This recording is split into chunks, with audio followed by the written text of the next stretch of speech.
Madame, Monsieur, bonsoir. Quel plaisir de vous retrouver pour ouvrir encore une semaine au cours desquelles nous allons échanger avec vous. Nous allons vous permettre de vous prononcer justement à travers les réseaux sociaux sur les thématiques, des choses qui rythment la vie de la nation.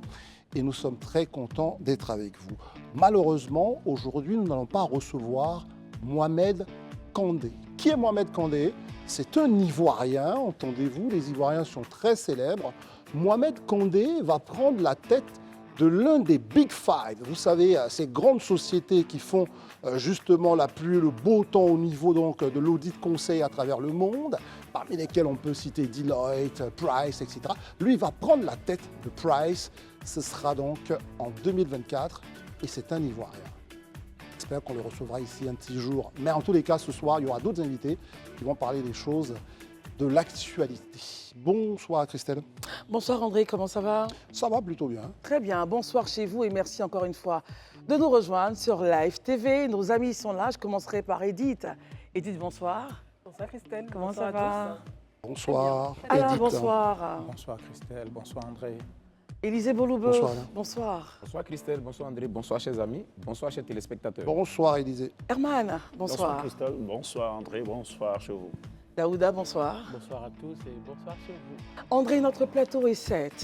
Le plateau est bien installé, elle le dit, je sais pas, c'est en anglais, c'est ça? Yes, hein? Ah, Bon, je sais. d'accord. On entendra comme ça de temps en temps des mots en anglais, des anglicismes parfois. Voilà. Les amis, merci d'être là, de vous installer. Nous vous retrouvons et nous ouvrons les hostilités juste après ceci.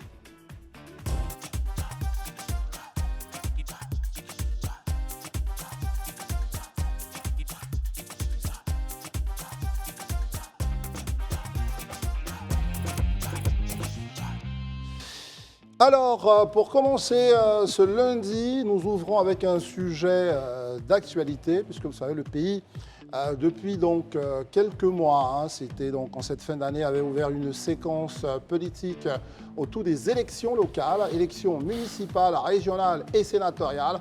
Et puis, il y a eu ces reprises-là, des élections partielles donc, qui étaient donc consécutives aux contestations de victoires dans 10 circonscriptions électorales. Les élections ont eu lieu ce week-end. Qu'en a-t-il été? Les vainqueurs sont-ils ceux qui avaient déjà gagné ou il y a eu des surprises? Évidemment, on en parle dans un instant. Oui, André, dans 10 localités, 9 ont été proclamées, une seule reste. Nous attendons toujours. Plusieurs candidats ont confirmé leur légitimité dans leurs différents bastions. André, on en parle avec nos amis ce soir. On en parle avec vous tout de suite. Edith, comment avez-vous reçu justement, j'allais dire au soir du 2 décembre, la nouvelle des résultats qui tombaient? Vous étiez plutôt tranquille, c'était dans quelques circonscriptions. Comment vous avez vécu ça? Bon, globalement, c'était censé être en tout cas une formalité pour ceux qui reprenaient donc ces élections dans ces circonscriptions. Au-delà, donc malheureusement, de certains échauffourées constatés dans certaines zones, globalement, l'élection, en tout cas les élections la reprise de ces élections se sont bien passées globalement. Et on a surtout constaté une razzia du côté aussi des indépendants. Mais globalement, à part en tout cas la localité dont il est question, Ferkessédougou, tout s'est globalement bien passé. Alain Toussaint, est-ce que justement les résultats vous surprennent ou confirment un peu ce que vous pensiez? Et que pensez-vous particulièrement du cas de la ville de Ferkessédougou? Je pense que la reprise des élections n'a fait que confirmer les tendances qui avaient été observées lors des élections du 2 septembre. Donc là, il n'y a pas eu de grande surprise, sauf peut-être le calme apparent qui a entouré le scrutin dans certaines localités où il y avait eu des échauffourées, d'ailleurs, qui ont provoqué la reprise de ces élections. Voilà. Sur Ferké, évidemment, c'est une forme d'étonnement, un peu surpris par la lenteur de la proclamation, puisque les résultats tardent à être officiels, alors qu'un des candidats a affirmé être en tête dans la plupart des bureaux de vote. On n'a pas d'information de la CEI qui est aux abonnés absents, comme d'habitude. Donc, on attend de savoir exactement. Justement, comme il y a eu des tensions, ils prennent le temps de bien vérifier. Et vous dites abonné absent comme d'habitude. Bon, écoutez, quand même, dans une localité aussi petite que Ferké, on devrait pouvoir donner des résultats 48 heures après le vote. Voilà, je pense qu'il faut qu'on prenne de bonnes habitudes parce qu'en 2025, cela peut aussi entraîner des troubles. Donc, si la commission électorale indépendante de Ferké a des informations, qu'elle les rende publiques afin que chaque citoyen de cette ville puisse aller vaquer à ses occupations. Non, mais déjà, par rapport à l'enseignement qu'on en tire, je veux dire, sur l'ensemble des 10 circonscriptions, il n'y en a qu'une où il y a quelques échauffourées, c'est déjà de bon augure. Enfin, je veux dire, c'est un bon ratio. Enfin, oui. C'est difficile à dire comme ça. Moi, je ne raisonnerais pas en termes de ratios, compte tenu des camps qui étaient en opposition. Il y a un candidat, semble-t-il, proche de l'ancien Premier ministre Guillaume Soro, et puis il y avait le candidat du RHDP. Et selon ce que nous avons pu lire dans les médias, sur les réseaux sociaux, c'est le candidat proche du camp Soro qui sera en tête, et des individus non identifiés auraient entrepris d'aller saccager les locaux de la commission électorale indépendante pour empêcher la proclamation définitive des résultats. Alors, on ne sait pas qui a initié cette opération de vandalisme. Mais je pense que c'est quand même une inquiétude qui peut être mise en rapport, en relation avec une élection plus importante, notamment la présidentielle. Parce que Ferké, c'est aussi je veux dire, une ville un peu symbolique, hein, je veux dire, qui cristallise les tensions et la mauvaise habitude, compris des supporters de partis politiques, à s'aimer la zizanie et la violence. Et je pense qu'il faudrait définitivement que l'on tourne la page de tels agissements. Daouda, quelle lecture justement vous faites des événements de ce week-end parlant de ces élections-là? Bon, déjà, je pense que ça a été déjà dit, les résultats auxquels on s'attendait, c'est ce qui a été donné, sauf dans la commune de Kumbala, où il y a eu changement. Il y a eu changement, le candidat qui avait été désigné au premier, ce n'est pas celui qui est venu au Là-bas, c'était 2 candidats indépendants. Voilà. Donc, du coup, finalement, moi, la question que je me pose aujourd'hui, c'est finalement, quelles sont les décisions que le Conseil d'État a données finalement? Parce qu'ils ont décidé de dire qu'on doit reprendre les élections dans X ou Y région. Finalement, ça a été repris à part Ferké qui n'a pas encore été donné. Toutes les régions ont été données et tout ce que la CEI avait dit en son temps, ça a été donné. Maintenant, ça me pose... Non, attends, excusez-moi, je veux comprendre le sens de votre question. Pourquoi vous incriminez ou vous... Je n'incrimine pas, je m'interroge. Pourquoi vous interrogez à la décision du Conseil d'État? Non, je m'interroge dans la mesure où aujourd'hui, après que les gens aient déposé des plaintes au Conseil d'État, ils ont dit qu'il y a eu des irrégularités qui ont entaché la sincérité du scrutin. Finalement, des élections ont été reprises. Très bien. Avec les moyens de l'État, avec de l'énergie. Finalement, les citoyens qui avaient voté leur candidat, que ce soit à Tia Salé, que ce soit à Oumé ou autre, les voix, c'est les mêmes choses qui ont été... c'est le même résultat. C'est le même résultat. Qui est sorti des urnes. Donc, pour moi, ça n'avait pas lieu d'être, en fait. C'était mon point de vue. Donc, est-ce que le Conseil d'État n'était pas dans son bon droit s'il avait constaté des irrégularités ou des éléments de nature à entacher la sincérité du scrutin? Oui, je veux dire qu'après, ça n'a rien à voir avec le résultat. Non, au-delà même du fait que cela a été fait, je veux dire que ça n'a pas changé. Mais je vais juste terminer sur une chose pour revenir sur la question de Ferké. Moi, je trouve vraiment dommage qu'encore au 21e siècle, en 2023, on est en train d'approcher 2025, il y a une élection qui arrive, que des gens aujourd'hui, ça donne encore à saccager et même cette fois-ci même à aller brûler la CEI locale. Je trouve ça vraiment dommage. On n'a vraiment pas besoin de cela. Il y a eu des lieux, des endroits où il y a eu élection à 3 reprises. Je vais parler justement du Guémon dans la commune d'Évariste Miambli en 2018. Le Conseil d'État existe. La loi est faite pour nous. S'il y a une situation, allons porter plainte. Voilà. Permettons à Élisée de réagir sur la question. Fait un premier tour de table et on revient à vous. Élisée? D'accord, moi j'avais voulu juste réagir sur déjà les premiers propos de Daouda quand il s'interrogeait. Il ne comprend pas pourquoi, parce qu'en dépit de la décision du Conseil d'État, on vient sur... En tout cas, les résultats, voilà, finalement, c'est les mêmes résultats. Oui. Non, mais ce que je veux lui dire, c'est que le Conseil d'État n'a pas pour rôle de proclamer qui a gagné l'élection, qui n'a pas gagné l'élection. Il a pour rôle de veiller à ce que le scrutin se soit déroulé dans les conditions requises par la loi. Et sur cette base, si on constate qu'il y a un dysfonctionnement, que les choses ne sont pas déroulées comme prévu, c'est du droit du Conseil d'État, au regard des pièces à sa disposition, de dire que non, le déroulement du scrutin, ce n'est pas fait dans les conditions, selon les règles, donc on reprend. Donc ça, c'est vraiment pas, il n'y a pas de corrélation à mon sens. Maintenant, sur la question, la lecture qu'on peut faire, effectivement, on a constaté que disons 80%, hein, 80% La plupart des ont été candidats, pratiquement voilà. plus ou moins confirmés. Moi, ma seule lecture, et c'est ce que je dis toujours, une élection, au-delà de l'aspect partisan, surtout les élections locales, c'est une question d'équation personnelle d'un individu avec sa population. Tu peux avoir derrière toi tout l'appareil, tu peux même être mobilisé par les partis, mais si tu n'as pas une histoire avec les populations, ça va se ressentir tôt ou tard. La preuve, ceux qui ont remporté, ils ne sont pas forcément, les 70% sont indépendants, ils ne sont même pas des partis politiques. Mais c'est parce qu'ils ont... Ça, encore, ça reste à voir. Des vrais faux, Ouais, indépendants oui, ou, Ils ne sont pas allés avec l'étiquette d'un parti, bien mais sûr. ils appartiennent Oui. à des partis. Et c'est vrai qu'ils ne sont pas allés à l'étiquette d'un parti politique, c'est vrai, ils sont dissidents.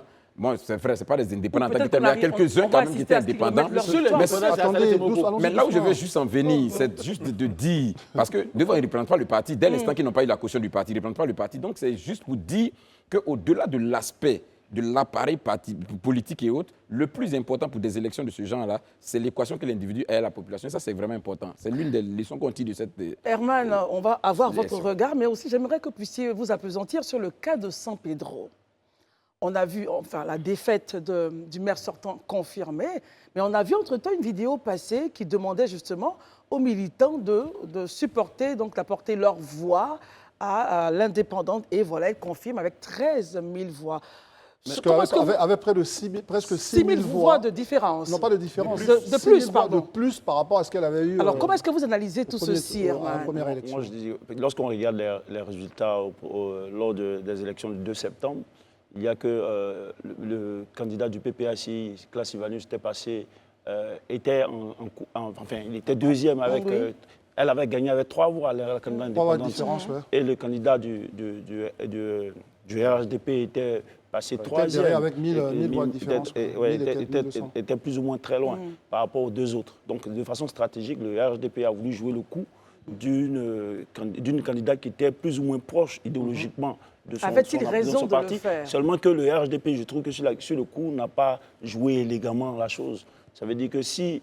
Oui, il n'a pas joué élégamment la chose. Vous cherchez l'élégance en politique, Herman? Mais oui, parce que je veux dire que on ne cherche pas à être, de façon stratégique, à soutenir quelqu'un, mais en fragilisant nous-mêmes nos propres candidats. Ça veut dire que si on veut, de façon stratégique, se positionner auprès de celle de la candidate qui peut gagner, effectivement, qui peut challenger le candidat adversaire du parti de l'opposition, surtout qu'on a un candidat officiel, on fait en négociation, dans les coulisses, on le fait bien, mais on ne vient pas publiquement montrer qu'on n'est plus avec Restons sur ça avec Herman et notre gentille réalisatrice. Elle va nous remettre le tableau des élections donc, à San Pedro. Parce que je pense que la lecture qu'on peut faire aussi, parce que quand on regarde, elle peut nous remettre ça à l'écran, voilà, quand on regarde bien, on se rend bien compte, moi de mon point de vue, que franchement, je pense que l'élégance dont il parle ici, le RHDP, aurait dû jouer l'élégance. Parce que quand on regarde, les près de 5 000 voix qui sont venues, 6 000 voix qui sont arrivées chez cette dame, je pense que ceux-là auraient pu être convaincus pour voter leur candidat. Le maire sortant. Et ce candidat la battrait. En fait, je ne comprends pas pourquoi l'élégance ne rime pas avec efficacité. Parce que vous semblez dire que il faut être élégant pour être efficace. Non, en fait, alors que là, on se rend bien compte qu'il y a eu plus de votants sur le deuxième tour qu'au premier tour. Ça veut dire que cette réserve de voix, il me semble qu'elle existait pour le RHDP. Alors, pourquoi vous ne les appelez pas à voter votre candidat et à régler vos différends? Est-ce que justement, de façon froide, André, de façon froide, sans émotion, ils ont calculé, comme Herman en parlait la dernière fois, ils ont regardé le terrain et ils ont vu que sur le terrain, cette dame avait de l'avantage. Donc, ils ont choisi, ils ont planché pour eux, aussi simple que ça. C'est ce qu'on dit. Ils auraient pu lui demander de se rallier au candidat officiel du parti. Avec des partages de postes, enfin, je aurais fait campagne pour... Puisque manifestement, il y avait... Qu'est-ce qui aurait pu motiver justement le RHDP Edith à justement supporter l'indépendante? Je ne connais pas leur cuisine interne, mais quand je dis un problème de personnes et de personnes, oui, il y avait le candidat du RHDP officiel à Noblet, il y a cette candidate dissidente indépendante qui est soutenue à un moment donné par M. Légré. Et au final, on se rend compte que elle empoche beaucoup plus de voix. Est-ce que finalement, ce n'est pas un problème de personne? Est-ce que finalement, M. Anoblé ne faisait plus leur affaire? Peut-être qu'il y a une cuisine interne pour laquelle on n'a pas d'informations spécifiques qui ferait que finalement, Mme Nakaridja a été le meilleur choix pour eux au final. Est-ce qu'ils ne devaient pas finalement se débarrasser peut-être de ce candidat, le désavouer? Non, quand je dis débarrasser, je mets entre guillemets, mais le choix, la vérité, elle est là. Plus de 6 000 voix d'écart par rapport au décompte précédent. Il y a quelque chose qui n'a pas fonctionné et pour laquelle il ne voulait plus certainement garder M. Anoblé. Donc un choix personnel, un problème de personne. Parce qu'au premier tour, pour revenir, pour permettre à Herman de terminer sur sa démonstration, au premier tour, la dame Nakaridja, elle avait 7 000 voix. Anoblé en avait 6 000 et quelques. Donc là, Anoblé, il perd à peu près 1 000 voix. Ouais. Mais la dame, elle a récupéré près de 6 000 voix. Et ce qui est impressionnant, c'est qu'ils ne sont pas allés chercher des voix au PDCI RDA. Parce oui, parce qu'eux, ils en ont même pris un peu parce qu'ils étaient à 7 300 et là, ils en ont pris. Donc, on voit bien que la réserve de voix, au fond, c'est pour ça que aussi, après, Herman va se prononcer là-dessus, la réserve de voix, au fond, était chez le RHDP, mais ils avaient des problèmes de personnes à régler. Est-ce que cette lecture va vous paraître? Nous, on fait des supplications. Parce qu'effectivement, lorsqu'on regarde, on voit que l'autre, il a gagné 7 000 voix, l'autre n'a pas forcément bougé, il a perdu juste 1 000 voix. Ça veut dire qu'il y avait des candidats, des électeurs qui, si c'était Anoblé, qui sont RHDP, qui ne voulaient pas aller voter. C'est ce que la lecture. Mais est-ce qu'on ne peut pas les convaincre Oui, mais peut-être l'équation était peut-être difficile, puisque au premier tour, malgré tout ce qui a été déployé, ils n'ont pas décidé d'aller participer au vote. Moi, je souris un peu parce que j'ai l'impression que vous cherchez ici l'élégance en politique et je me permets de sourire. C'est au sein du même parti politique. Oui.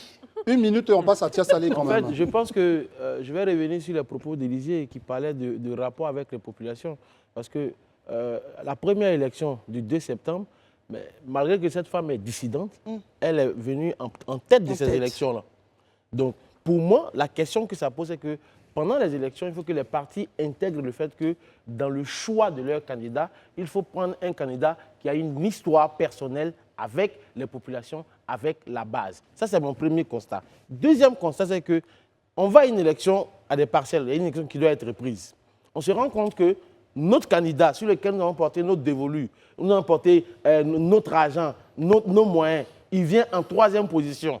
Loin derrière, comment on appelle ça, la dame, loin derrière le candidat de l'opposition. Donc, stratégiquement, je me dis, en tant que parti politique, mais je vais utiliser la réelle politique et choisir celle qui est sortie gagnante. Moi, je ne rentre pas dans les états d'âme de... Il y a des problèmes de personnes. Mais Daouda, vous attendez. On souffre pour vous écouter. Écoutez-nous aussi. Merci. Voilà. Mais il faut être court, Daouda. Je vais être très court pour dire simplement qu'en tant que parti politique, les partis politiques ont leur raison. Donc, ils décident de choisir, de porter leur voix sur qui ils veulent pour porter leur flambeau. Maintenant, les questions, comme je le dis, de façon personnelle, j'ai un problème d'éthique avec, mais ce n'est pas interdit, donc ça peut se faire. Tu as parlé d'éthique et je dis c'est moi, de façon éthique. Oui, il a fini. Permettons qu'elle réagisse. On va être très court. Alain doit parler. Quand on se donne une décision au sein d'un parti, en précisant qu'on sanctionnerait toute velléité d'indépendance, en tout cas de candidature indépendante, et qu'au final, on lâche un candidat parce qu'il n'a pas suffisamment, en tout cas je mets entre guillemets, parce qu'il n'aurait pas suffisamment eu de votes. Ce n'est même pas démontré, parce que là, on a 5 000 voix qui ont voté. Non, je dis qu'il n'a pas eu suffisamment de votes, je parle du candidat du PDCI, RDA. Non. Oui. Vous êtes entrepreneur. Finalement, on préfère porter une autre candidate qui est une candidate dissidente, mais on va à l'encontre même de ses propres principes au sein de ce parti. Très bien, Daouda, ce n'est pas à vous. Alain Toussa, avant de réagir, est-ce que justement la politique n'est pas cet art un peu insaisissable comme un peu les vagues de la mer, qui n'a pas de loi définie, qui va sans émotion, aussi dure soit-elle, pour choisir ses propres intérêts, Alain? Non, mais je pense que entre l'éthique et le choix obsessionnel de privilégier les intérêts, il y a quand même une frontière qu'il ne faut pas franchir. Là, vous avez un candidat qui, lors de la première élection, avait l'étiquette du RHDP, et puis il est balancé à la lagune lors de la reprise des élections au nom de je ne sais quel principe. Je pense qu'il y a des valeurs. Vous parlez d'élégance, mais moi je pense qu'il faut être honnête en fait. Voilà, ça c'est quand même important. Et quel message peut-on espérer envoyer à l'opinion quand on a ce genre de comportement. Maintenant, s'il y a des points de personne, qu'on nous le dise, ben, on l'a un peu deviné. On nous dit que M. Anoblé était quasiment, je crois, un peu en disgrâce au sein du parti, que l'autre serait proche de telle personnalité du parti, que lui, le maire, le ministre Anoblé serait proche de l'ancien Premier ministre Soro. Alors, est-ce que c'est une manière, à la faveur de cette élection, de régler des comptes à des personnalités, à des candidats qui seraient proches d'un ancien collègue de parti? Mais je pense que c'est une mauvaise démarche. On ne peut pas se renier de la sorte. Quand le 13 juillet, le président de la République lui-même investit les candidats de son parti aux élections locales, et puis 3 mois plus tard, on rejette le candidat qui portait l'étiquette du parti. Moi, je trouve ça franchement un peu hallucinant. Moi, je voulais peut-être parler d'un autre aspect que j'ai constaté dans cette élection. C'est surtout des conseils municipaux élus avec des très faibles nombres de voix. Oui. Parce que quand on prend, par exemple, une localité comme, ça va venir, Kumbala, avec 746 voix. Mais je veux dire que c'est là qu'il faut soigner. Donc, quand vous parlez de 746 voix, pour l'ensemble du corpus électoral? Le corpus électoral, c'est 2000 voix environ. 2000 voix environ. Mais je veux dire que ça, c'est là 2000 électeurs. C'est là qu'il faut régler un problème qui fait en sorte que les scrutins ne sont pas juste là équitables. On peut prendre d'autres localités dans nos régions. Moi, je prends seulement le saint village de Memni, d'où je viens. On a jusqu'à 10 bureaux de vote, en moins de 400 personnes par bureau de vote. Oui, mais tout ça, c'est pourquoi? Vous voulez nous démontrer quoi? Non, c'est pour dire que ces villages-là ne sont même pas rattachés à des communes. C'est-à-dire qu'ils pourraient être, si on regarde la taille électorale, qui pourraient être même des communes, des communes, mais qui ne sont pas des communes, qui ne sont même pas rattachées à des communes. Or, ailleurs, avec un petit corpus électoral, on a voilà. Donc ça crée quand même. C'est important. C'est un débat qu'on peut ouvrir. C'est un débat qu'on peut ouvrir. Mais sur les municipales, je pense que le débat ne peut pas être le même que sur les législatives. Parce qu'il y a des communes de 5 habitants, de 10 habitants, vous savez, ailleurs dans le monde. Mais je veux dire que c'est ça que je veux mettre en évidence. Donc, sur une circonscription à résonance nationale comme les législatives, ça pose un vrai problème. Ouais. Mais sur quand même les communes, il faut regarder d'abord l'étendue de l'espace occupé, parce qu'il y a un rapport entre le nombre d'habitants et l'espace communal. En fait. Oui. Donc après, il y a un débat. Mais en tous les cas, l'idée que vous nous apportez, comme quoi il y a un vrai sujet en termes de développement, parce que, bon, je veux dire, on ne va pas disposer des infrastructures pour 2000 habitants, comme on le ferait pour 5 000 ou 10 000 habitants. Donc, effectivement, il y a une vraie problématique là-dessus. Permettons à Élisée et puis Daouda va réagir. OK. Moi, j'ai écouté les uns et les autres sur la question d'éthique. Je pense qu'on en a suffisamment parlé ici. Et je partage totalement l'argumentaire de Alain. Je crois que quand on sort, et moi je dis toujours, il ne faut pas qu'on perde de vue d'où on vient en fait. Chaque fois qu'on prend la parole, chaque fois qu'on veut poser une action, qu'on veut poser un acte, il faut toujours faire convoquer la mémoire, je dirais, sociale nationale. C'est important. On vient d'une situation, on a à peine 10-13 ans, les gens pensent déjà qu'on est déjà arrivé à la fin du monde. Non, on a traversé des situations. Donc pour ça, il faut que les actions qu'on pose, les actes qu'on pose puissent suivre. Moi je dis et je le répète, on a mis un pistolet sous la tempe de personnes pour choisir ses candidats. Les candidats étaient choisis. La dernière fois, on a reçu des responsables des partis politiques qui ont dit que le choix s'est fait en accord et en adéquation avec la base. Mais si le choix s'est fait en accord et en adéquation avec la base, logiquement, ce que vous avez comme résultat, c'est ce que la base a décidé en réalité de vous donner. Donc on ne peut pas en pleine, je dirais, élection reprise, à supposer que le Conseil d'État ait annulé les requêtes et ait dit que San Pedro, c'est fini. Est-ce qu'on serait parti, on aurait eu droit à une telle vidéo? Est-ce qu'on aurait eu droit à un tel soutien après? Donc, quelque part aussi, il faut qu'on soit un peu conséquent et logique dans ce qu'on fait. C'est important pour les générations, pour la jeune génération. Daouda. Ce que j'aimerais dire sur la question, c'est que la politique a ses raisons que la raison même ignore. Parce que j'ai vu Mme Bleu parler. Non, mais la politique, ce n'est pas un non-droit aussi, en fait. Ce n'est pas un espace de non-droit. Oui, si tu veux. On va l'écouter. Mais ce que j'essaie de dire à Mme Bleu, c'est que je pense que vous avez géré une entreprise de développement d'applications mobiles. Imaginez-vous un temps soit peu que vous avez un développeur web qui a travaillé sur un projet, qui finalement, qui a fait une bourde et que vous sanctionnez. Vous lui avez fait une mise à pied. Et en cours de route, cette application mobile d'un client, un gros client, bug en cours de route. Il est la seule personne à régler le problème. Vous faites quoi?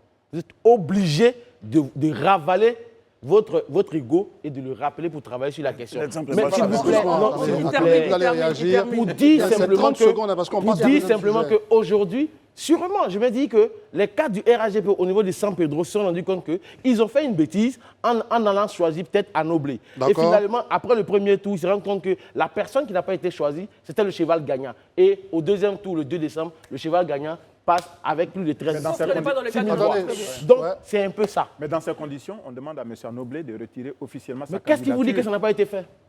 Mais écoutez, est-ce que vous Je vous avez un pose la écrit? question. Qu'est-ce qui vous dit que ça n'a pas Non, été mais fait? est-ce qu'il a fait une Est-ce que vous déclaration? pensez qu'on aurait pu Justement, le Est-ce qu'il a fait une Mais déclaration en alors que la interne- veille en de interne, l'élection, il a fait une vidéo pour dire qu'il était bel encore et bien candidat, etc. Donc je pense qu'il y a eu une absence de dialogue et de consensus. Ni lui, ni les Edith autres. va réagir Voilà, rapidement déclaration. dessus puisqu'elle a été Je veux dire, tu tensée. ne peux pas comparer une entreprise à un parti politique qui est censé défendre d'abord les intérêts de ses partisans, mais aussi gérer le pays. Mais Madame on peut Bleu, pas je vous donne comparer. une On parle, image.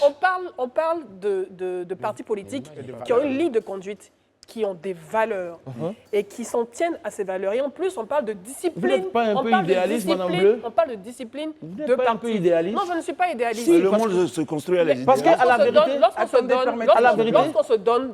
On s'écoute. Lorsqu'on se donne des lois et des règlements intérieurs, surtout au sein d'un parti pour lesquels on voudrait avoir des sympathisants et des personnes qui nous croient, il faut aller jusqu'au bout. Mais Et justement, faut pas se mouvoyer.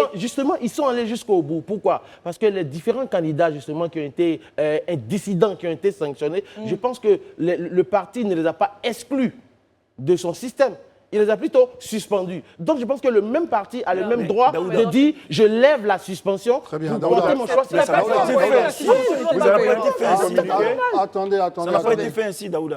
Oui. Vous en savez quoi? Mais officiellement, on n'a pas où est la de- déclaration? Mais justement, si on avait communiqué, s'il vous plaît. Où est la déclaration officielle du RHDP non, non, qui a non. suspendu- on termine. qui avait mis en scène Daouda la et candidate les autres, indépendante? on va vous fermer le micro et vos amis, là, les internautes, ils peuvent dire tout ce qu'ils veulent. À un moment, je vais vous retirer la parole. Parce que moi, il faut qu'on soit discipliné. C'est de ça qu'on parle, justement. Herman, Discipline. terminez votre propos et rendez-le plus clair parce qu'on ne vous a pas entendu. Vous réagissiez à Daouda. Oui. Alain a dit à juste titre que rien de tout ça n'était officiel. Daouda a réagi. Vous vous dites quoi? Je lui dis, où est-ce que, puisqu'il a dit après, le parti a vu que celle qui a été suspendue était bien, on l'a remise en selle. Où est l'information officielle qui ramène en selle celle qui n'a pas été candidate officielle, qui a été dissidente, surtout bien. qu'elle est suspendue? Élisée, Élisée. Oui, bon. Ok, merci beaucoup. vous avez l'air surpris. Non, La pas beauté surpris. de sa Je chaîne. pense déjà que Edith avait déjà répondu à la question de l'entreprise parce que vraiment, c'est deux exemples diamétralement opposés. Ça, il n'y a aucun rapport. Ok. c'est même pas Donc même la chose. suite pour vous. Voilà. La suite sur la question je pense qu'un parti politique et un parti de la trempe du RHDP, ce qu'il nous a habitués à voir, c'est que ces décisions étaient motivées par des communiqués, par des notes en bonne et due forme, par des déclarations signées des autorités, des responsables du parti politique. Si on estime à un certain moment donné qu'on n'a plus la confiance, ou du moins que le candidat qu'on a choisi n'a plus notre confiance, mais paralyse de forme.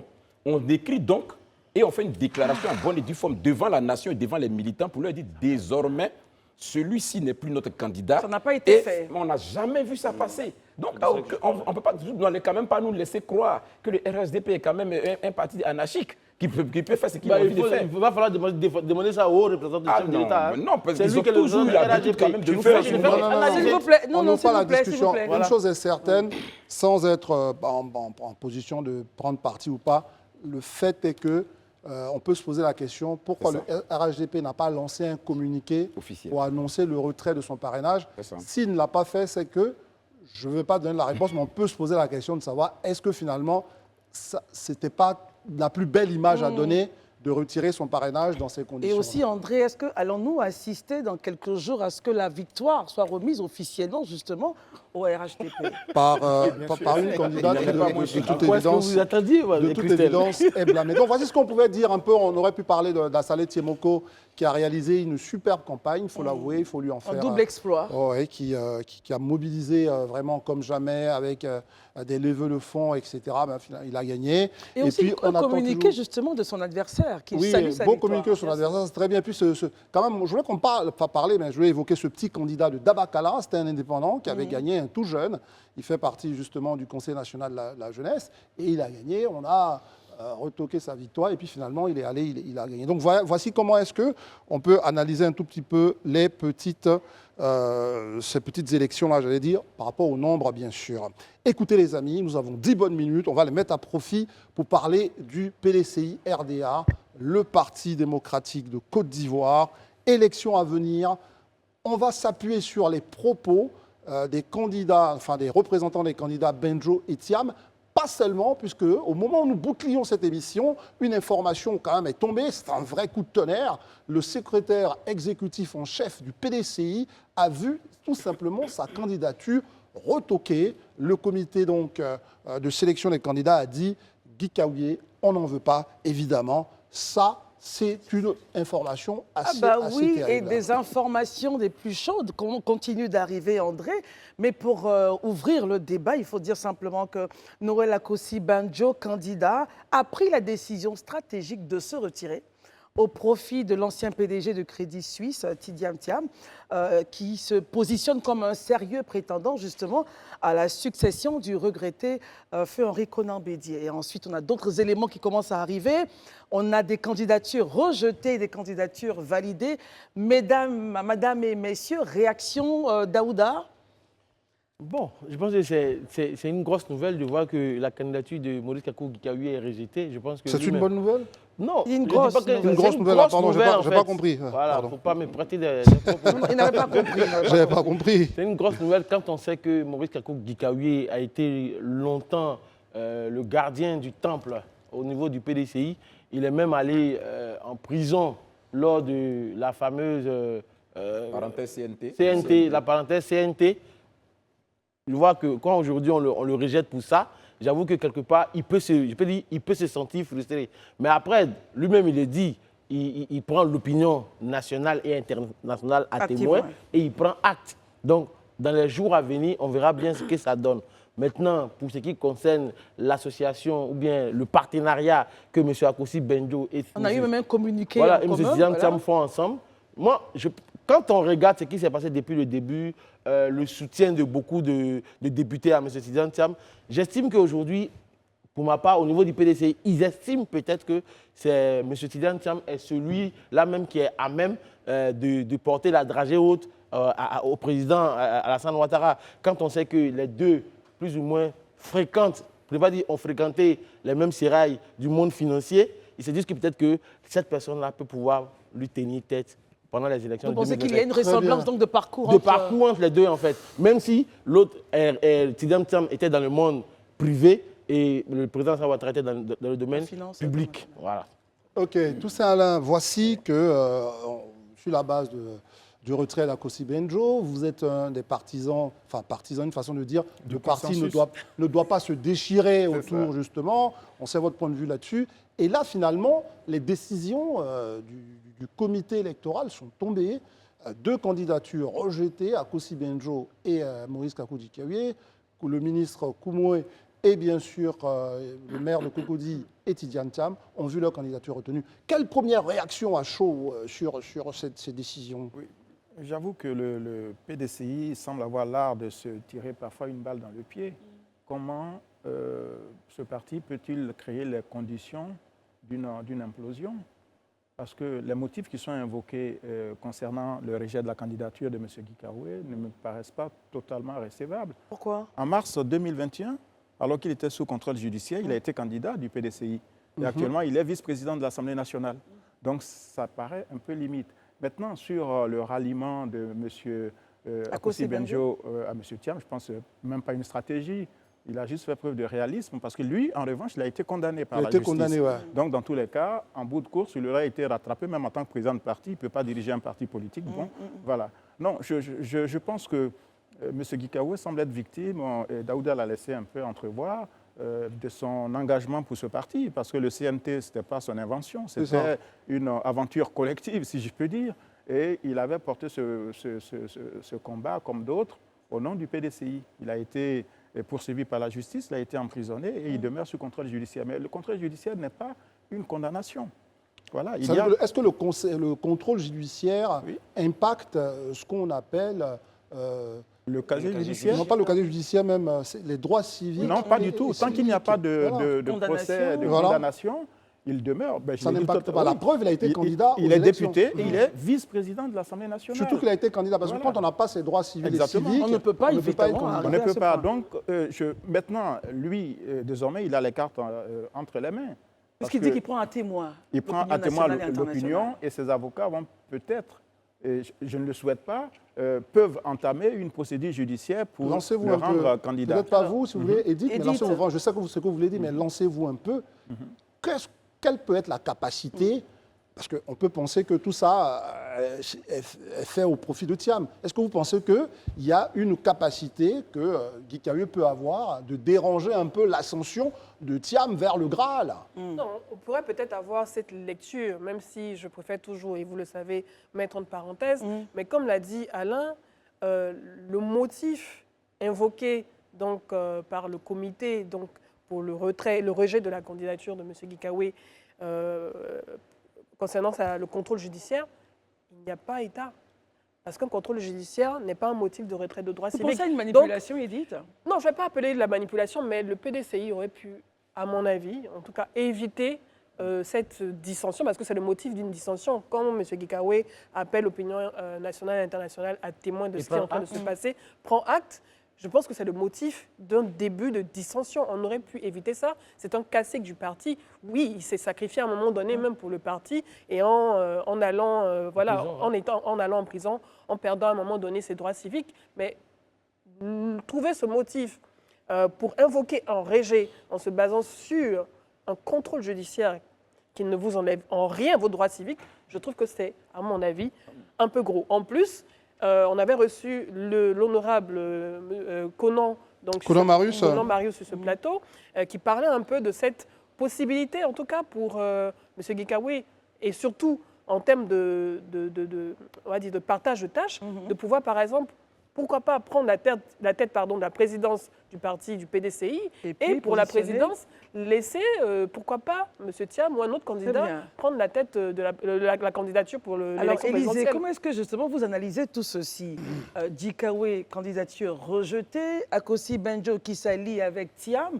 On a l'impression que le lit, comme on dit, sa candidature a été rejetée. On a l'impression que le lit est en train d'être fait justement pour que Thiam devienne le président, puisqu'au vu des candidatures acceptées, il y en a trois. Il y en a trois. Il y a donc validé celle de Tidjane Thiam, Jean-Marc Yassé et le ministre Koumoué. Comment est-ce que vous regardez déjà, vous appréciez ce starting block, Élisée? Oui, moi je pense qu'il y a, disons, environ un mois en arrière, non, quand ils avaient eu le dernier bureau politique, ou du moins le dépôt des candidatures du président, de M. Thiam, on a vu un peu cette ferveur, et sur ce plateau, je le disais, je dis, il y a comme une ferveur généralisée, une euphorie autour du ministre Thiam qui s'est emparé de la Maison Verte et de l'ensemble d'une bonne partie des militants. Et c'est ce qu'on voit aujourd'hui. C'est-à-dire, pour moi, je voyais venir un peu tout ça. Maintenant, est-ce qu'on est en train de dresser le lit pour Thiam? Je pourrais répondre oui. C'est une volonté. En tout cas, c'est quelque chose, quand vous échangez avec une partie des membres même du PDCI,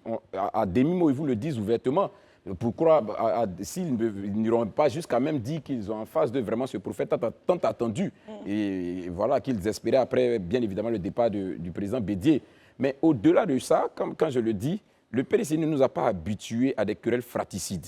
Je pense que même si voilà, le PDCI ne nous a pas habitués à des querelles fratricides, donc pour moi, je crois que la suite des événements, c'est vraiment que le comité de sages se saisisse de cette situation et puis ramener tout le monde autour d'un consensus et apaiser la maison. Est-ce que ce qu'Élisée dit là, vous pensez que c'est encore possible? Parce que là, on est rentré dans une phase, je n'allais même pas dire institutionnelle, mais en tout cas une phase un peu légale.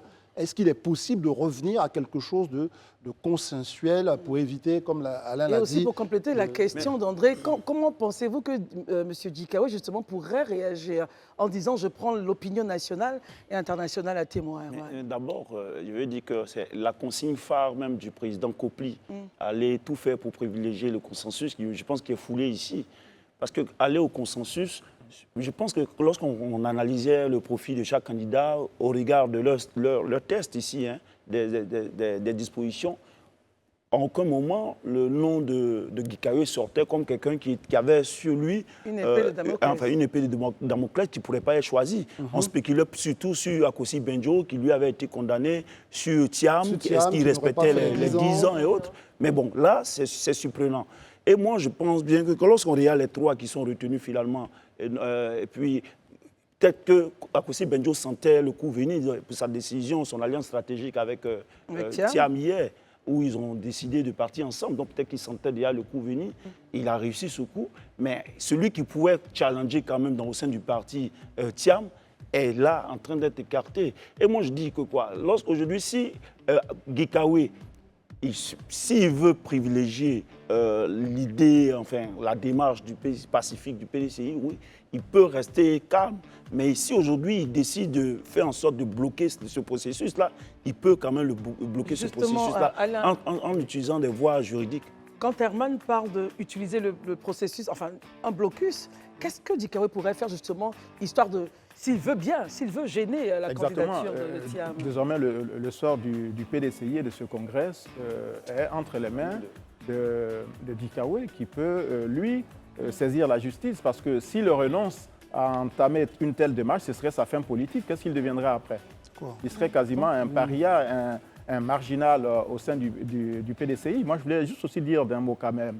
J'ai comme l'impression qu'il y a une obsession à la division au PDCI. On a connu l'ivoirité avec tout ce que cela a entraîné. Et maintenant, on a l'impression qu'aujourd'hui, il y a un clan qui a décidé de prendre la suite d'un certain bloc de type ethnique au sein du... Oui, mais on le sait bien.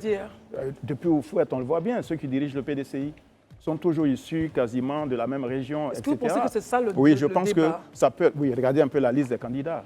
Voilà. Quand vous voyez les 3 candidats, on sait d'où ils sont originaires. Donc ça aussi, c'est un débat important pour un parti qui se dit national. Et je pense que ce qui a été annoncé comme décision aujourd'hui peut constituer un début de dislocation du PDCI. Maintenant, tout est entre les mains de M. Guy Kaoué. Si au nom du PDCI, au nom de l'amour qu'il porte à Oufouette, à Bédié et à ceux qui ont été les fondateurs de ce parti, il renonce à ses droits, parce que son droit, c'est de faire appel, alors le PDCI sera sauvé. Donc, tout est entre ses mains. Moi, en tout cas, une chose est certaine, je pense que le PDCI a encore le temps de se rattraper. Sinon, je suis sûr que les partis comme le RAGP ou encore le PPACI seront aux portes pour recueillir les frustrés, les indignés qui se sont sentis exclus. Vous pensez qu'ils pourraient partir ailleurs? Mais franchement, oui, mais est-ce que c'est la première fois que les gens... Aujourd'hui, quand on regarde le RAGP, est-ce que ce n'est pas un appendice même du même PDCI? C'est un fait. Élisée voulait réagir rapidement avant qu'on aille au journal. Oui, moi je voulais juste dire que moi je reste pertinemment convaincu qu'au regard de l'histoire même du PDCI, c'est vrai qu'il y a eu quelques départs et tout ça, mais au regard de l'histoire du PDCI et devant la situation actuelle, le contexte dans lequel le parti se trouve, de trouver vraiment des ressources pour retrouver l'unité du parti. Et M. Guy Kaoué, que j'ai vu à plusieurs reprises, en tout cas dans ses propos et dans ses échanges, je pense pourrait en tout cas ne pas sacrifier le PDCI sur la base quand même d'une frustration. Ça, j'en suis convaincu. Je vois une certaine Maï qui me pose la question sur Telegram pour savoir est-ce que la justice pourrait s'en mêler. Je dis non. Guy Kaoué a dit, c'est la dernière ligne de son message. Il prend l'opinion nationale et internationale à témoin. Il n'ouvre pas de possibilité de contester la décision devant le Conseil d'État, puisque c'est le Conseil d'État qui gère les affaires administratives. Donc, logiquement, voilà. Et en ce moment, André, son staff est en conférence de presse. Donc, sûrement que cette affaire... du Conseil d'État, c'est le Conseil d'État qui va prendre ce type pour les contentieux électoraux. Non, pas seulement. Même pour les partis politiques. Tout ce qui est administratif, qui n'a rien à voir avec les questions... Son staff, comme je disais, est en conférence de presse. Donc, sûrement, on apprendra des choses et la décision, voilà, que Guy Kaoué va prendre. Voilà. Pour le moment, on n'a pas encore de tribunal administratif. C'est pour ça que le Conseil d'État gère ce genre de dossier. Voilà, mesdames, messieurs, en tout cas, on a fait le tour du sujet. Le PDCI est en de bonnes mains, d'après ce qu'on entend, à gauche, à droite. On espère que c'est le cas. Et Kopli Boni, oui, il est là, il tient le gouvernail. C'est ce qu'on pouvait dire sur cette question politique. Voilà, mais la porte n'est pas fermée pour toute information du PDCI RDA. Au fur et à mesure que les informations arriveront, on se fera un plaisir de vous les donner. Pour l'instant, André, on va faire juste une pause. À tout à l'heure. L'actualité politique nationale est riche, hein, l'actualité sociale aussi. Vous savez, il y a toujours des sujets qui font partie justement de notre centre d'intérêt qu'on ramène pour vous sur ce plateau-là du Grand Talk que nous vous retrouvons du lundi au vendredi à partir de 19h, vous le savez, jusqu'à 20h30. Nous sommes toujours très heureux de vous retrouver. C'est la deuxième partie de cette émission où nous allons donc recevoir des invités, deux invités pour échanger. D'un côté, on parlera d'agriculture, d'innovation, de transformation agricole, d'agro-business. Et puis de l'autre, on parlera de droit. Notre premier invité est là. Oui, effectivement, notre premier invité est là. Merci d'être avec nous. Il s'agit de Madame Marina Diboma. Bonsoir et bienvenue.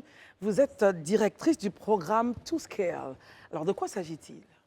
Merci, bonsoir et merci de m'avoir invité.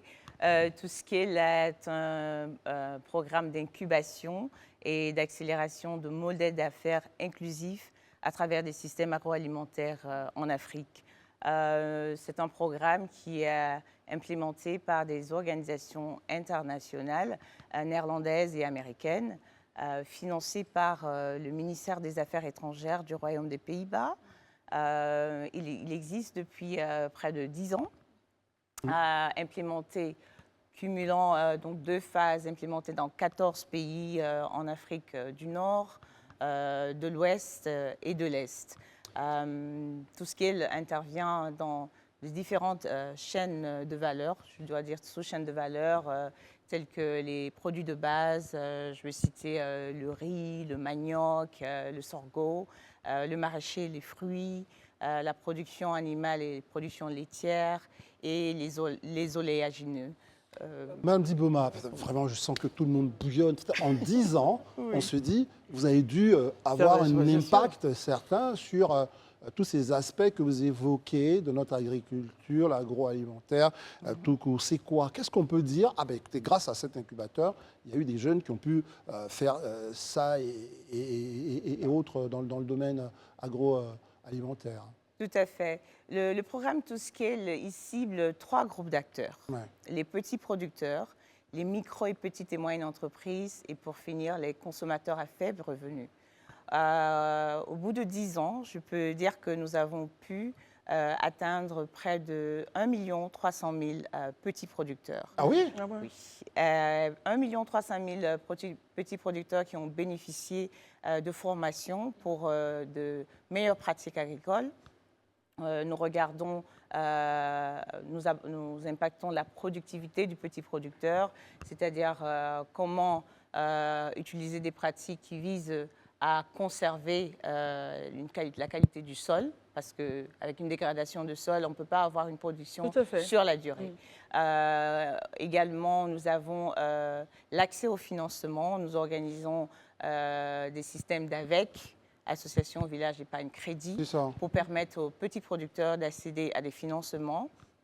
Nous organisons également des pôles d'entreprises agricoles dans lesquels nous formons un réseau des petits producteurs, des fournisseurs d'intrants, mais aussi des structures de financement, ce qui permet aux petits producteurs qui travaillent avec nous dans le programme d'avoir accès aux intrants de qualité, au financement, comme je l'ai dit.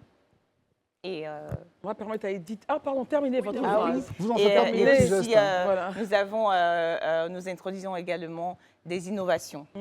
Des innovations qui permettent également aux petits producteurs d'être plus efficaces dans sa façon de produire les matières premières agricoles. Et je vais citer ici, on introduit la technologie à travers l'utilisation des systèmes d'SMS par lesquels les petits producteurs obtiennent des informations agroclimatiques, des informations sur le marché, les produits au marché, mais aussi nous les intégrons sur des plateformes pour commercialiser leurs produits. En 10 ans, vous avez impacté ces petits producteurs-là. Très bien. Edith. Madame Diboma, comment on va dire Tata Sidonie, qui nous regarde, qui est... Tata Sidonie, je l'aime bien. Oui, tu vois, Tata Sidonie qui nous regarde tous les soirs et qui a son petit champ de haricots et qui dessert un peu dans sa localité. Comment concrètement Tata Sidonie, elle peut intégrer ce programme pour bénéficier donc de financement, de formation? Quels sont les critères de sélection pour permettre à Tata Sidonie de pouvoir intégrer tout ce qu'elle. D'accord.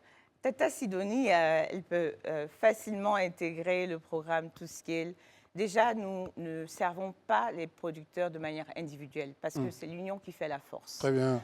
Nous encourageons donc des Tata Sidonie à s'organiser en forme de coopérative parce qu'il y a des groupements de producteurs mais qui ne sont pas forcément organisés.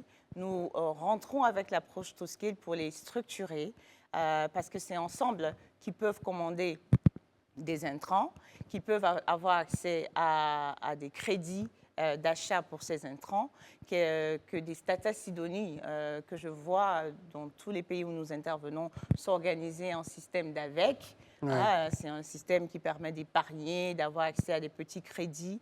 Voilà, ce n'est pas seulement pour la production, mais aussi des crédits qui permettent de payer la scolarité des enfants, de les soigner. Voilà, donc parce qu'elles ont un outil de production, donc derrière, il peut avoir une forme de garantie. Voilà. Alain, tout ça. Tout à fait. Edith parlait de Tata Sidonie, moi je parlais de Tonton Maurice, qui est par exemple acteur lui aussi. audiovisuel. Il peut prévoir le programme pour lui. Oui, Tonton Maurice. Oui, Tonton Maurice qui n'est pas forcément dans le domaine. Alors c'est une très bonne question parce que dans cette deuxième phase de ToScale, nous sommes en train d'incuber ce que j'appelle l'Inclusive Agribusiness Club, qui a été, dans le cas de la Côte d'Ivoire, lancé le 21 septembre dernier. C'est une plateforme, parce qu'on se dit, il y a ToScale le programme, ToScale l'approche, mais ToScale aussi un acteur important de l'écosystème pour la transformation de l'agro-industrie en Afrique. Par exemple, regardez, Mme Diboma, vous dites Live TV, c'est bien, ils aiment parler d'agriculture, donner la parole aux gens, tout ça.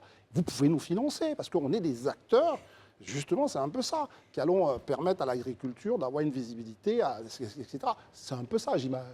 Oui, Live TV peut devenir, disons, partenaire également de cette plateforme. Absolument. Voilà. L'objectif est de pouvoir déjà positionner l'agriculture sous un autre œil, parce qu'on parle, on dit qu'il faut intégrer les jeunes dans l'agriculture, mais on ne parle pas assez de l'agriculture sous d'autres formes, en intégrant les nouvelles technologies, le marketing et tout ça. À travers la plateforme Inclusive Agribusiness Club, nous comptons également travailler avec des universités, voir des universités intégrer cette plateforme, voir intégrer également des acteurs du secteur public pour qu'il y ait vraiment un plaidoyer qui va vraiment défendre l'agro-industrie. L'agriculture autrement. Voilà, tout à fait. Herman. Très bien. Mais, Marina, l'un des grands handicaps de l'agriculture dans nos pays, c'est surtout l'absence de mécanisation ou même de transformation de nos produits. Comment est-ce que le programme ToScale adresse ces questions-là? Tout à fait. J'ai parlé des groupes d'acteurs que nous ciblons, les consommateurs à faible revenu. Alors le programme, il touche vraiment tous les axes d'une chaîne de valeur. Au niveau de la production, nous avons au niveau de la production, nous avons les petits producteurs, au milieu, nous avons les PME, et à la fin de la chaîne de valeur, nous avons les consommateurs à faible revenu. Ce que nous voyons, les petites et moyennes entreprises ont du mal à accéder à une production de matières premières de qualité et d'une manière consistante. Donc, on intervient pour organiser cet aspect. Mais nous encourageons également les PME avec lesquelles nous travaillons à transformer ces matières premières pour ajouter de la valeur. Au lieu d'avoir des produits agroalimentaires qui vont être importés, les PME locales peuvent cibler ce marché des consommateurs à faible revenu en permettant que ces produits qu'ils transforment au niveau local puissent être accessibles, abordables en matière de prix, acceptés également, parce que le consommer local, c'est aussi introduire de nouvelles habitudes, de nouvelles façons de manger, ce qu'on connaît de manière traditionnelle. Et là aussi, c'est ce que je disais en termes d'impact, on a pu atteindre 1 500 000 de petits consommateurs. Alors, Élisée, dernière question. Votre organisation existe, ça fait 10 ans, mais combien d'années elle est présente en Côte d'Ivoire? Et puis éventuellement, en termes d'impact aujourd'hui, votre portefeuille, vous l'estimez à combien pour ce qui est l'accompagnement en Côte d'Ivoire des petits producteurs et autres? D'accord. En Côte d'Ivoire, le programme existe depuis 8 ans. avec des périodes de pause.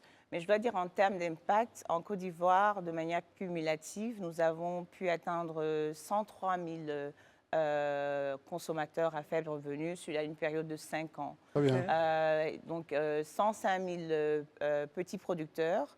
Nous avons, donc nous comptons près de 50 000 femmes. Nous avons, voilà, ici nous avons travaillé avec des champions d'affaires dans le domaine du maraîcher, fruits, dans le domaine du manioc, du riz, de la volaille et du maïs. Très bien. Voyez-vous, là, on nous dit que 10 ans d'anniversaire, vous allez vous retrouver, c'est vrai, dans un chic hôtel, le Noum. C'est très loin quand même des agriculteurs, tout ça. Hein? Dites-moi. Ça aurait pu se faire. Ça aurait pu se faire, je ne sais pas, dans un farmer, hein, dans une ferme. En fait, on va parler de quoi là-bas et qu'est-ce qu'il y aura pour terminer avec vous? Je peux vous rassurer que nos agriculteurs seront présents. Ils seront présents. Voilà, parce qu'on ne peut pas célébrer ce programme sans donner la parole à ces acteurs sans qui le programme n'existerait pas. Alors oui, nous célébrons donc nos 10 années d'existence au Noum Hotel, les 6 et 7 décembre prochains.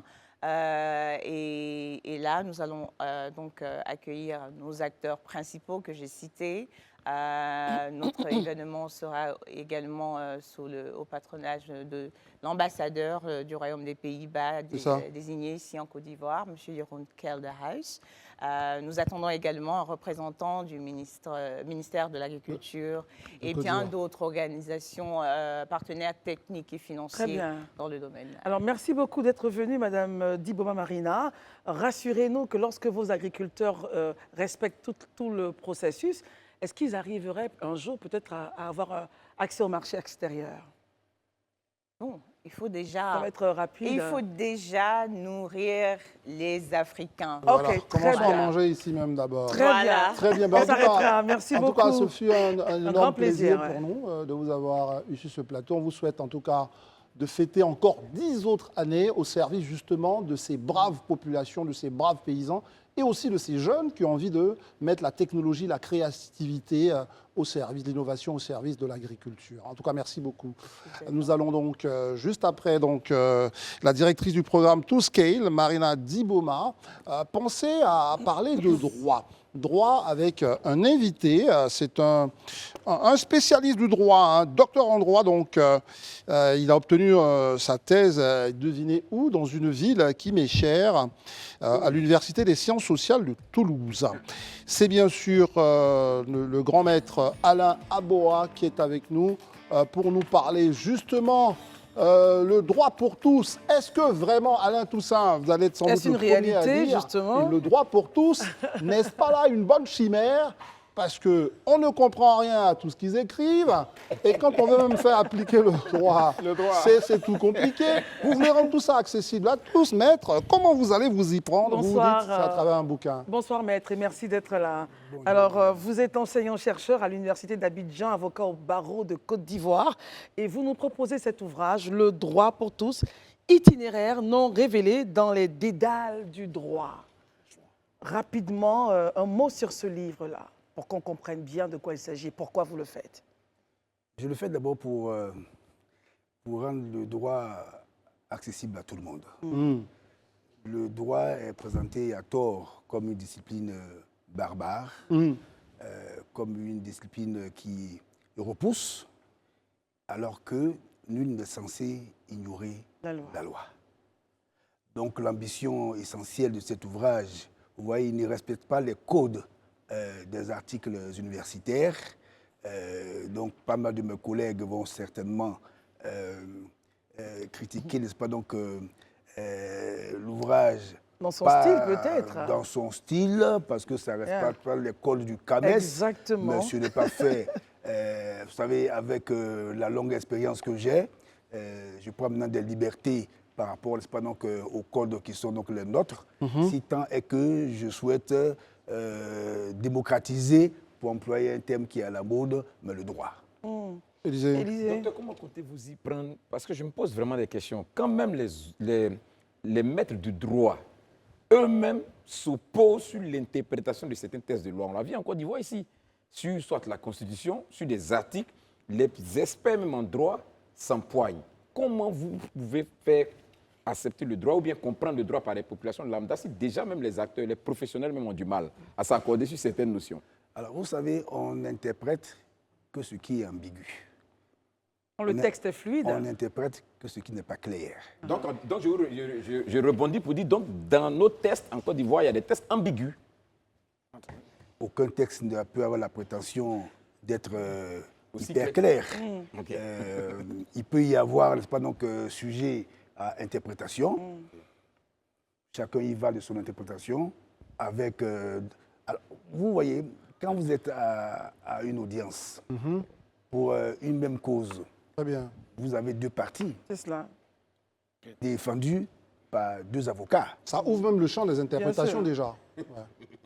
Il faut, n'est-ce pas, donc, convaincre maintenant le tribunal de ce qu'on est dans son bon droit.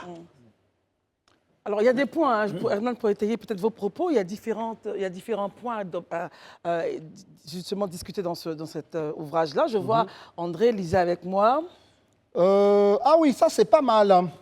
Adultère et droit pénal. Parlons-en. Alors, donc il y a différents points comme ça. Il y a l'argent dans le couple, il y a les loyers des maisons et tout. C'est vraiment une œuvre à avoir pour ne plus se faire anarquer. En fait, vous avez raison de dire le droit pour tous, en fait. Surtout, j'ai vu quelque part la question du droit, parce que les jeunes aiment se mettre ensemble, etc. Le droit des associations, etc. Donc, c'est beaucoup d'éléments, comme vous voulez Exactement, dire, très sur lesquels Herman pourrait rebondir. Je peux poser ma question. Il y a un cas pratique. Je crois que je vais vous appeler ça étude de cas. On vient de savoir la liste des candidats retenus pour le congrès, pour la présidence du congrès du PDC-RDA. Il se trouve que 2 candidatures ont été rejetées. Celle qui nous a un peu choqués ici sur le plateau, c'est la candidature de Guy Kawi qui a été rejetée sous prétexte des poursuites judiciaires contre lui. Est-ce que les poursuites au motif d'être sous contrôle judiciaire, est-ce que le contrôle judiciaire justement est un début d'infraction qui puisse amener un collège électoral? Non, c'est une décision de justice. Mais est-ce que ça vaut retrait des droits? Parce que dans le texte du PDCI, il ne faut pas être... Il faut jouir de tous ses droits civils et Alors, vous dites le droit pour tous, personne... Est-ce que le fait d'être sous contrôle judiciaire peut être interprété comme justement un arrêt de ses droits de ce point de vue-là? N'ayez pas le sentiment que je me défile. Vous avez employé tout à l'heure un terme juste, ce sont les textes du PDCI que je ne connais pas. Ah. Donc la sagesse vous demande... Je ne connais pas les textes du PDCI. Vous connaissez que ce serait pas donc hasardeux pour moi de m'y mixer dans un domaine que je ne connais pas. C'est cela. On peut revenir sur les différentes dispositions. Si j'avais les textes du PDCI sous les yeux, peut-être que j'aurais pu donner une opinion éclairée. Donc ça montre que, c'est pour ça que le document devient très intéressant. Exactement. Ça montre que on devrait parler de droit que quand on dispose de certaines dispositions, par exemple, comme ça. C'est ça. D'informations sur une situation. C'est très hasardeux de commencer à parler de droit alors que vous n'avez pas... Alors, je vous explique. Il y a les sources du droit. C'est ça. Et la première source, n'est-ce pas, donc, du droit, c'est une source qui est écrite. C'est la loi. C'est ça, la loi. Au sens large du terme, bien entendu. Donc, lorsque j'ai un cas pratique, comme disait votre confrère, mon premier réflexe, et c'est ce que donc on apprend, n'est-ce pas, donc à nos étudiants, ce cas pratique, ce problème de droit qui est posé, vous avez la réponse où? Dans les textes partis. Dans quel texte? C'est ça. C'est ça. Il faut faire d'abord la recherche du texte qui est applicable. Il faut le trouver. Il faut trouver le bon texte. Il ne faut pas que ce soit un texte qui est pas caduque. Ah, le bon texte. Mais le bon texte. Oui, bien sûr. Parce que vous pouvez vous tromper et puis prendre donc des statuts qui sont abrogés ou bien qui ont été réaménagés. Et travailler sur un texte qui n'est plus d'actualité. C'est ça. Donc le premier grand danger pour le juriste, c'est d'abord d'identifier le bon texte. Pour être très compétent, brillant, mais si vous travaillez sur un texte qui n'est pas bon, bien entendu, la réponse ne sera pas bonne. Donc, on revient, Edith. Herman, votre cas pratique est scellé. Hein? Il n'a pas les Je ne textes. suis pas totalement convaincu, mais bon. Non, je ne... Parce qu'on peut revenir, lui dire les dispositions. Il n'a pas les textes, il doit analyser les textes et comprendre. Le débat, c'est vraiment pas sur le PDCI. Non, mais on comprend la question d'Herman. Oui, en même temps, les dispositions, on les connaît. Parlons pas ensemble. Jouy. Non, parlons pas ensemble. C'est pas qu'on ne les connaît pas ou pas. Ce qui est intéressant dans ce que vous avez dit, c'est un cas pratique. Mais comme nous sommes dans cet ouvrage du droit pour tous, la réponse donnée semble quand même assez intéressante dans la mesure où il faut se baser sur les textes du PDCI. En la matière, n'a pas forcément notre avis. Qu'est-ce qu'ils disent les textes du PDCI?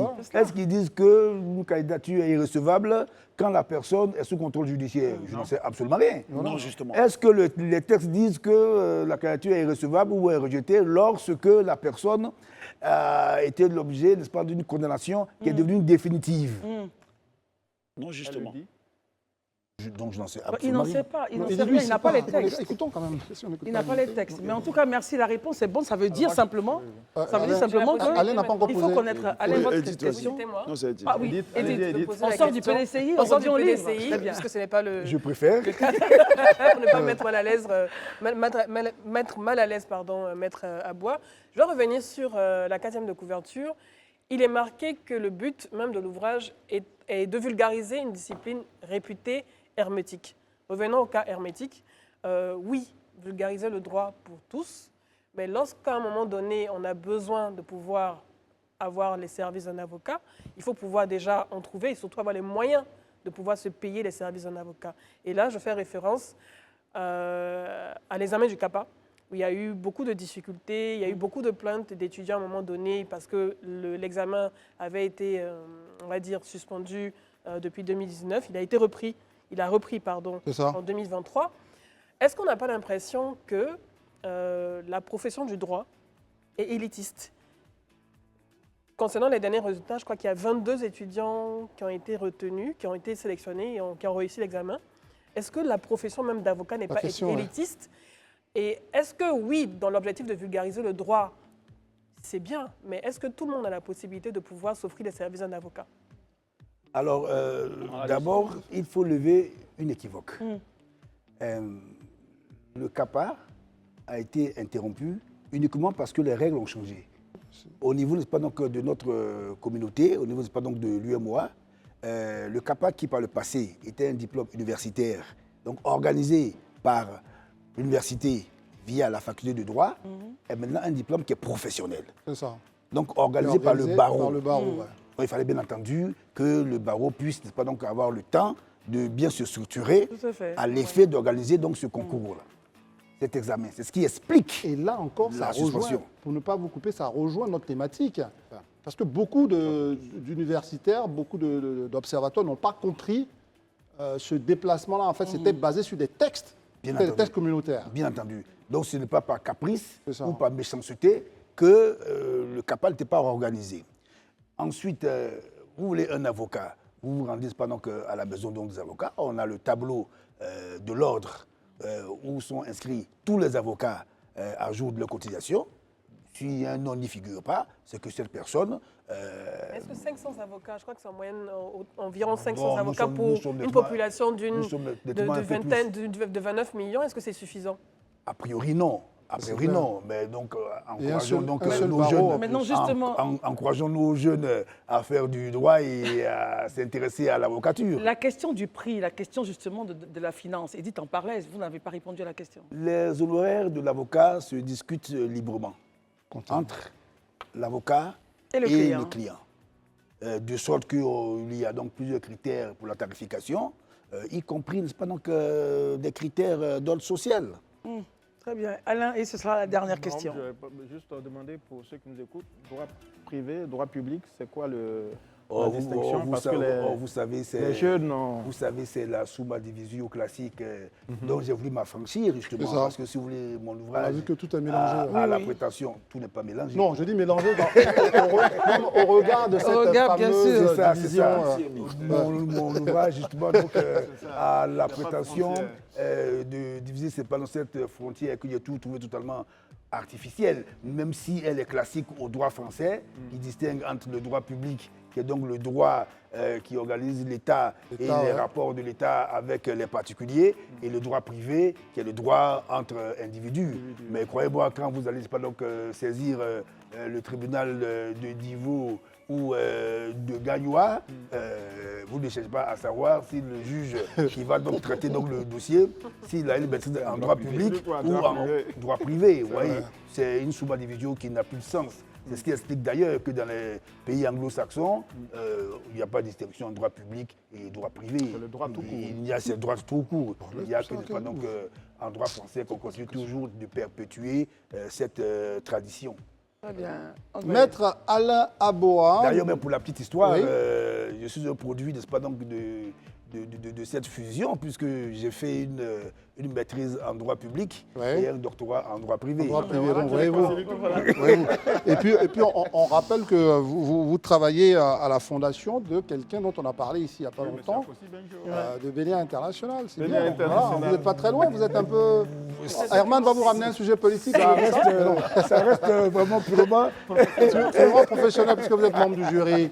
Alors, pour nous, il est bon de retenir cet ouvrage pour permettre d'accéder facilement au droit, toutes les questions, parce que les articles sont abordés dans toutes les librairies dignes de ce nom. Vous pourrez avoir cet ouvrage, donc